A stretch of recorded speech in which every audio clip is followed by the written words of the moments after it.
We left off our discussion with the fact that, especially due to the Pitcher Bride system, you now have second generation and family formation that is a possibility and a reality for the Japanese Americans. And this is, again, in contrast to the earlier Chinese for the most part. Now, along with that increasing number, however, is this notion that once you have a family and once they acculturate and assimilate, the notion of being permanent settlers in the United States becomes a reality. This is alarming if you're a nativist and immigration, anti-Asian at that time. And indeed, by the sheer fact that you have families starting to spread throughout the U.S. West, well, it reaches a visibility threshold for those nativists, and they'll be prompted to voice their concern, and they will begin to protest against this, and you'll see it reach the higher echelon of policymaking and lawmaking. So again, you have increasing numbers of Japanese American women. Of course, that means family, the proliferation of the Japanese American family on the West Coast, and even within the family dynamic of that Japanese American family, now it changes the meaning of their very existence in the United States. Whereas before, maybe they thought about going back to Japan, but now you have acculturated and assimilated second generation. Plus, let's recall that many of them pursued land ownership. Well, that entails more permanent settlement. Now, let's remember that it was indeed Japanese American society that drew that clear distinction between themselves, right, the Issei, the immigrants, first generation immigrants, and their children, who, of course, are the Nisei. So these words were actually created in the Japanese language to talk about the Japanese American experience. So again, you have more concern than ever within that family about their status because they were bringing up an increasing number of American-born children. Now, most of the Issei, first generation, thought of themselves as Japanese, but they considered their children, the Nisei, to be Americans. And indeed, when you look at much of the cultural production among the Japanese at this time, for example, newspapers and magazines and books, what they did is repeatedly urge their fellow Issei to make it possible for their children to adapt to American ways. Okay, and we could see this reflected in debates within Japanese American society. Two aspects of that debate, okay, and this is indicated here in the slide.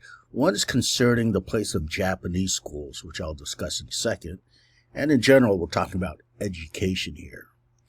And the other is about dual citizenship, as mentioned here, so it also involves the sense of national belonging. So let's first talk about the Japanese schools. What were these schools? Well, among the Issei, they created Japanese schools, which were places, schools, whereby their children could receive an education in more traditional Japanese culture, like, let's say, writing, reading, literature, Japanese history, and culture, right? Basically, they were concerned initially in these Japanese schools with preserving Japanese traditional culture among their children to make sure that their children were imparted with, this culture. They did not want that culture to erode, in other words, because of the fact of assimilation and acculturation of their children. So it was expected that after the Japanese student attended regular public school in the United States, well, they went straight after that to the Japanese schools. Now, at first, as I mentioned, the Nisei children went there to learn Japanese language and Japanese moral education, like etiquette and so forth. But what you see, interestingly enough, is a change in the agenda with the ensuing decades that passed. By the 1920s, these Japanese schools changed their curriculum basically. Whereas before they emphasized the preservation of Japanese culture, now it started to emphasize assimilation to American culture. Japanese children were taught to assimilate and embrace American culture and American outlooks. Okay, you can see this, for example, when you examine the textbooks. By the mid-20s, you no longer see lessons in Japanese culture and civics and geography and language. Instead, it's been replaced by American history and civics and what have you. So what does that demonstrate? It demonstrates a change in the attitude among the Issei in terms of their children's place in the United States. Stated otherwise, they are here to stay, and therefore they want their children to be assimilated as much as possible. No need to preserve traditional culture from their home country. Okay, so that's one indication of how the Nisei are affecting Japanese American society. The other one deals with dual citizenship. Now, one thing that was allowed in Japan was this idea of holding dual citizenship. Why? Because in Japan, citizenship was based on something called jus sanguinis, as noted here. And jus sanguinis basically is the Latin expression, the legal expression that declares that citizenship is inherited through your parents. So if your parents are a citizen of a particular country, well, that means the children will inherit that citizenship. And that's opposed to jus soli. Okay, J-U-S and then S-O-L-I. Jus soli is citizenship based on birthright, right? Birthright citizenship, as we know it in the 14th Amendment in our country, even as we speak. Okay, so because Japan had jus sanguinis, yet their children were born in America, that meant that the Nisei could actually enjoy dual citizenship if they preferred. And indeed, this was the case in the beginning. But eventually what happens is, as I mentioned, you see increasing anti-Japanese sentiment. In fact, the anti-Japanese groups and nativists picked up on the fact that the Nisei were actually dual citizens.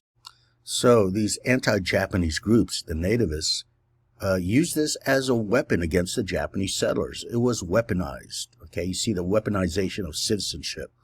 So they were basically making claims that the Japanese cannot be loyal to the country, right? How can the Japanese people being loyal to another country because of their citizenship ties, how could they be reliably loyal to another country since they're dual citizens? Now, what was the response of the Issei when they recognized this was a growing problem? Well, the Japanese Issei leadership urged the Japanese parliament to amend its citizenship laws and nationality law to enable the Nisei to renounce Japanese citizenship that they automatically inherited from their parents through jus sanguinis, as we mentioned. So this led to, as stated in the slide, the 1924 Japanese Nationality Act, which finally abolished Japanese citizenship based on paternal descent for all Nisei.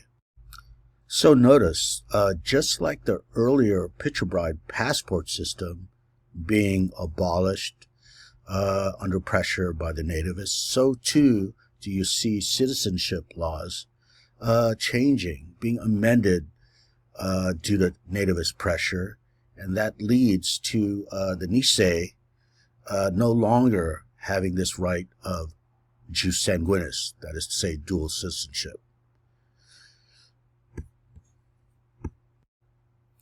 Okay, so let's go all the way back to this notion of gendered routes again when we discuss Japanese Americans. Sure, that migratory route was carved by the category of gender, but in this case we see the picture brides coming in, leading to a critical mass of family formation in the Japanese American population in the U.S., and therefore permanent Japanese presence. But this will trigger alarmist concern, agitation emanating from anti-Asian nativists here. All right, so you could see this trajectory from, the migration of women on these gendered routes, leading to family formation, permanent settlement, and this leads us to an argument here, which I will show on this upcoming slide. Okay, so in this slide, we see an argument being made. In fact, it's distilled in one single sentence, okay, but it's jam-packed with a lot of historical layers here. So here is an argument being made by Yale professor Lisa Lowe, who I believe is still teaching today.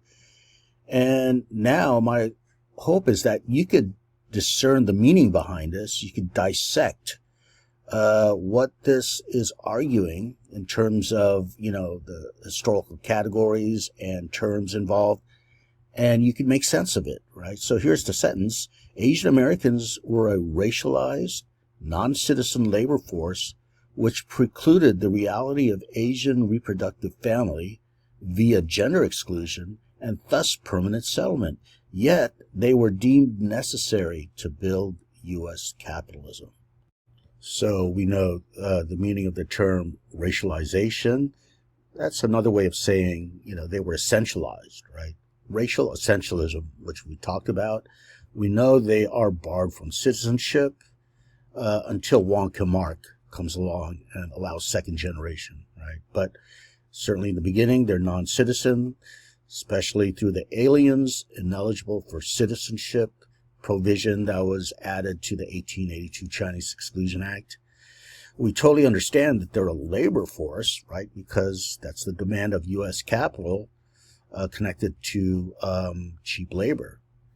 And because of the fact that they're racialized and therefore prevented from, citizenship and national belonging and settlement, and add to that being excluded from national belonging through things like aliens ineligible for citizenship. Well, especially in the beginning, before the Pitcher Bride system, this precluded the possibility and the reality of the Asian reproductive family. And it's done through the category of gender, okay, gender exclusion. And therefore, what that does is obviously make an impact on the capacity of Asian Americans to permanently settle in the U.S. Now, with the Japanese case, we know that they were kind of a unique case because of the Pitcher Bride system and the formation of the second generation Nisei. This is going to make them change their attitude, as we discussed, through the Japanese schools and even citizenship changes. So the second part of this sentence makes complete sense. Okay, they were deemed necessary to build U.S. capital. So the first part talks about exclusion and marginalization of Asians. The second part refers to the fact that they're deemed necessary. So again, I hope you're thinking of differential inclusion here. That is to say, they're deemed important in an economic sense and therefore essential, right? Yet at the same time, they are deemed undesirable in terms of national belonging. And they're therefore partly included, yet at the same time, simultaneously, they're excluded, right? And again, another way to express this is that they are needed, yet not wanted.